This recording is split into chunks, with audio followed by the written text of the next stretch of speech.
দেখুন, এই সংসারে প্রত্যেকের জীবন এইরকম। প্রত্যেকের জীবনে সবকিছুই আছে, ভালো খারাপ দুই মানুষই আছে, ভালো অভিজ্ঞতা আছে, খারাপ অভিজ্ঞতা আছে। নির্ভর করছে আপনার উপর যে আপনি কি করবেন, এনাদের স্বাগত কিভাবে জানাবেন, কার থেকে কি বুঝবেন, কি শিখতে পারবেন, আর কোন দৃষ্টিভঙ্গি নিয়ে অগ্রসর হবেন। এটাই নির্ধারণ করবে যে আপনার জীবন কেমন হবে। আসুন আমার সাথে ভালোবেসে বলুন, রাধা রাধা। এটা হলো একটা সাদা পাতা।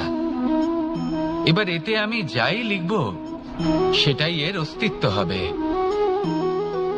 এতে আমি প্রেমের কিছু কথা লিখে একে প্রেম পত্র বানিয়ে তুলতে পারি। মাতা পিতার জন্য একটা শুভ সংবাদ লিখতে পারি। শত্রুর বিষয়ে সতর্ক করব বলে সেনাকে একটা সংবাদ লিখতে পারি। দ্বারকাবাসীর জন্য কোনো সংবাদ পাঠাতে পারি।